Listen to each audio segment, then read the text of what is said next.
Good morning, children. I hope you have seen the previous video where I have given in depth about the unitary features and the federal features and their characteristics, right? Their differences, and about the in depth explanation of the US Constitution as well as the British Constitution. Clear, everyone? Now, the American Constitution, I have simply given in brief few points, and this video is in continuation with that Constitution. I'll give more points and plus more features regarding the Unitarian and federal characteristics of the states. Clear, everyone? So, without wasting any time, let's start now. Okay, so I'm continuing with the US Constitution because that was not totally completed in the previous video. So I'm again adding more points regarding the Constitution, that too of United States of America. So let's start with that. Now we have subjects vested in the states enjoys territorial and political integrity. Subjects prohibited to the states, forbidden to make alliance with a foreign state, to mint money, to maintain armies, to interfere in the rights of the citizen. Subjects given to both the federation and the states can tax, can charter banks, can establish courts, can spend money to provide general welfare and dual administration. So don't get confused. It's all there in the US Constitution, and the Americans have to follow all these guidelines which is written in their Constitution. So I'm going to brief out in depth now. Now the powers or the subjects vested in the states now, it has been specifically stated in the United States Constitution that the state are to enjoy the territorial and political integrity and the guarantee of republican form of government. Territory of no state can be changed without the consent of the concerned state. So basically this guideline in the Constitution is for the states. Clear, everyone? Next, now few subjects are there that is restricted to the states written in the US Constitution. And what are those now? The Constitution places certain restrictions on them. For example, the state are forbidden to make an alliance or treaty with a foreign state, to mint money, to maintain army, to declare war, to leaving the union, to interfere in the rights of the citizen, and obviously and they banned the discrimination of the person on the ground of caste, color, or religion. Come on to next now. Few subjects are given to both the federation and the states now. Under American Constitution, they have given common subjects that is being divided and shared among federation and the states, right? And certain powers have been vested with both the federation and the states as well. For example, both federation and the states in America can tax, can borrow money, can charter banks, can and other corporation, can establish and maintain courts, can make and enforce laws, can take over property for public purposes, and can spend money to provide for general welfare. So I hope so people have understood that division of powers are there for federation as well the state, right? Because everyone knows United States follow which type of government. It is obviously the same as India. It has the quasi-federal system, right, everyone? Federation, and here center has more authority as comparison to the states. Clear, everyone? Next, come on to dual administration. Now, United States Constitution provide for a dual polity, the federal government at the national level and the state government in each state of the USA. Right, everyone? Now come on to the next now. Each state enjoy autonomy in the exercises of its power and function in its territory. Its government exercises authority within the boundaries of the state. So just like Indian Constitution, American Constitution also says about the division of power among the federation, among the center and states has the autonomy over few subjects where central cannot interfere in that. Clear, everyone? Now next, written Constitution. The division of power between the federation and the state have been affected by a written Constitution, right? Everything has been given in depth. Next, US Constitution is a rigid constitution. Now with a view to prevent a unilateral and easy amendment of the Constitution, like Constitution, they don't want Constitution to be changed very easily, right? So they kept it rigid, and the rigid method of amendment has been laid down by US Constitution. Now what this method is, now the Constitution can be amended by a collective action of the federal government and the state government. An amendment proposal has to be initiated either by 2/3 majority of both the houses of the US Congress or by a constitutional convention summoned by the Congress acting under a demand made by 2/3 of the several state legislatures. Clear, everyone? This is the process. Next now, Constitution as a supreme law or the supreme position of the Constitution. Now, US Constitution is a supreme law of the land, just like the Indian Constitution is a supreme law, right? Both the federation and the states derive their power from it and have to exercise them in accordance with the provisions of the Constitution. Next feature, independent judiciary. Now, another feature of the federation is the presence of an independent judiciary, right? Now, the US judiciary has all the following features which are considered essential for the independence of judiciary. Now, the judiciary has been kept independent of the control of the Congress Congress and the President. Right, a clear-cut separation of power has been effected among the three organs of the government now. The Supreme Court has been given the power to interpret the Constitution and act as its guardian now. And it has been invested with the power to settle all federal state disputes over the division of power written in the Constitution, just like the way the Supreme Court, right? The Indian Supreme Court, now the Supreme Court has been given the responsibility to solve the disputes among the center and the state. Clear, everyone? Now come on to dual judicial system now. In United States, each state has its own judicial system which interpret and apply the state laws. Clear? Now next, it has the feature now. Another constitution says about what American Constitution says now. Bicameral Congress now. US Constitution has made the federal legislature, that the Congress a bicameral legislature. In its lower house, the House of Representatives, the people of United States has been given representation. In the upper house, that the Senate, the state of United States Federation, has been given equal representation. Clear, everyone? So the lower house and the upper house. The lower house are the House of Representatives and the upper house is called as Senate.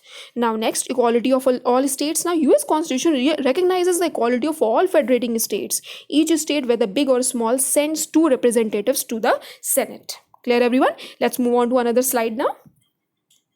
Now, dual citizenship. The US Constitution grants double citizenship to all the citizens. Each American has been granted a uniform citizenship of the United States of America as well as citizenship of the state to which he belongs or resides.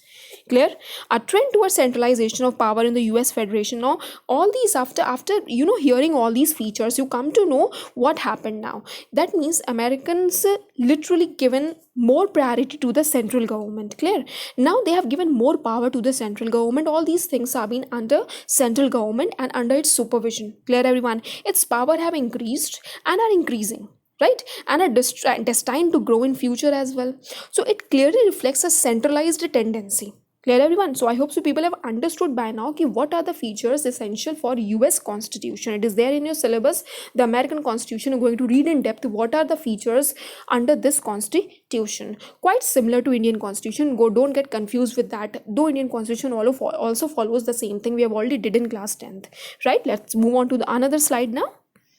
Now, Indian federal setup. Now again we are saying now this point prove the authority of the central government over everything. Clear? Indian federal setup. Now mixture. Now obviously India is a mixture. The Indian government is a mixture of Unitarian and federal characteristics. Everyone knows Unitarian, the central government has the authority, and the federal, the division of power among central and state. All power are being properly divided and all power, they are driving all their powers from the Constitution. Clear? So basically this Indian federal system drives all its power from the Constitution and makes central government as the centralized, as the powerful authority. Clear, everyone? Without any discrimination on the states. Clear, everyone? Let's start with this now. How come it is a mixture of Unitarian and federal characteristics? Let's see now. Now, the very first characteristics is division of power between the union and a state, right? The Constitution of India divides power between the union government and the state government. It divides all the subjects in 3 parts. Union subjects, 97, contained in the union list over which the union government legislates and administers them. Right. Next, state subjects. How many? 66. Contained in the state list over which each state government legislates and administers them in its own territory. Then concurrent subjects, 47, over which both the union and state government can legislate. Then union list contains subjects of, now what are there in the union list? Everybody knows now. The subjects of national importance like defense, armed forces of the union, right? Then next, foreign affairs, war and peace, railway, currency, banking. The state list now, what about the state list? Which subjects they are having now? Now they have the local decision over public order, police, prisons, public health, forest, fisheries, agriculture, local government. And concurrent list now, it contains subjects of shared interest. In concurrent list now, state and central are sharing, right? And what they are sharing now? They are sharing criminal law, criminal procedures, preventive detention, marriage, divorce, trade union, and etc. Clear, everyone? So I hope so all these things you people have already did where in class 10 civics. Clear? We are just simply extending the syllabus. Done. Next, come on to dual polity now. India established a dual polity now. What is there in dual polity? Each citizen is subject to 2 government. Everyone knows the government of the state in which he resides and the government of India. He participates in election to both these government and obey the central as well as the state law. Now, written constitution. India has a written constitution which lays down the division of power between the union and the state. Clear?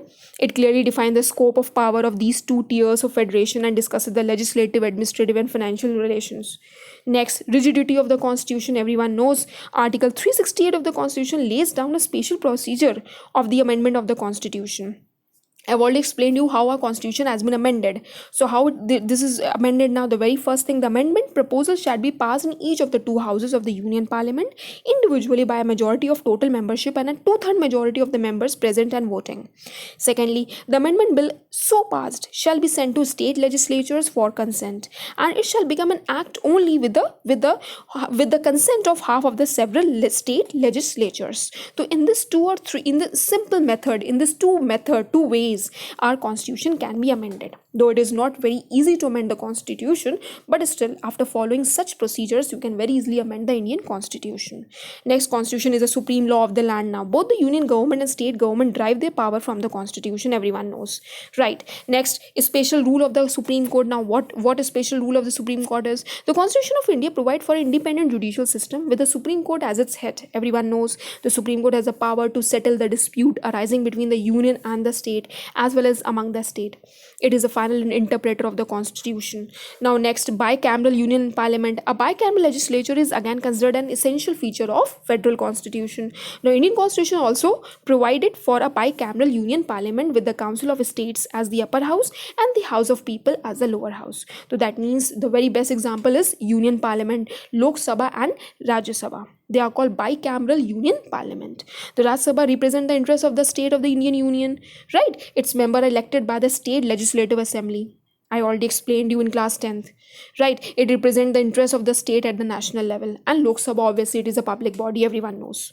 Clear? So this is all the features of Indian constitution, the Indian government, and it has the features both. You cannot totally call it as a unitary government or the federal government. It has both the features. That means Unitarian and federal characteristics. Clear? Let's move on to another slide now.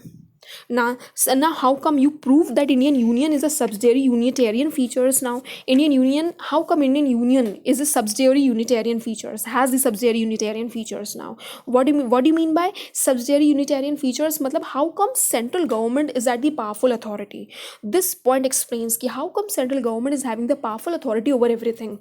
That means subsidiary power of the Indian Union of a state. That means centralized government is having more power over everything. Clear? So all these points explain the Unitarian character of the Indian constitution now. The very first thing, presence of a strong central government. The unitary character of the Indian Union is obviously demonstrated fully by its provision to establish a very strong central government.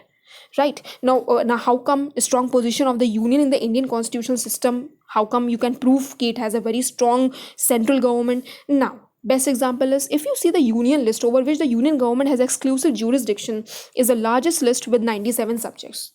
Right? So I hope so people have understood that under union list they have the control over union list. So the very best example is the control over the union list. Next, concurrent list contain 47 subjects, right, which are virtually in the hands of the union.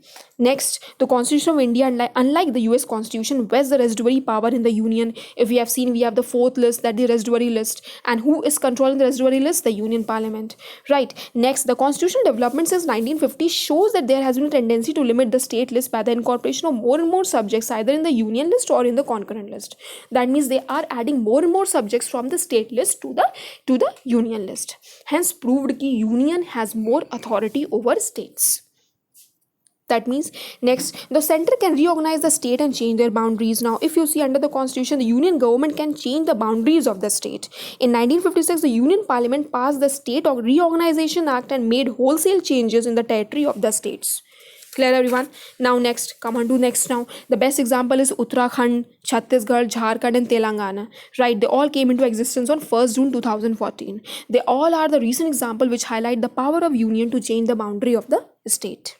Clear? Now, there are some limitation upon jurisdiction of the state. Right, now the constitution vests in each state the power to legislate and administer the subjects contained in the state list now, but still they pose several limitations on the states now. That's why they can simply give the superiority to whom? To the union government, right? So here the points now. The governor, now very best example, the governor can reserve any bill passed by the state legislature on a subject of state list for the assent of the president. Clear? Now, next, upon request made by two or more state legislatures, the Union Parliament can make a law on a state subjects. During the period of emergency, the Union Parliament has the power to legislate on the subject contained in the state list. Then the Union Parliament get the right to legislate on a state subject when the Rajya Sabha passes a resolution by a two-third majority, right, and declared a subject of state list a subject of national importance. Next, then the Union Parliament has the power to make any law necessary for meeting any obligation, right, resulting from an international treaty. So I hope so people have already understood, children, कि how come central government has more authority, and I hope so Indian constitution has given more authority to the central government. Clear? And here all the points.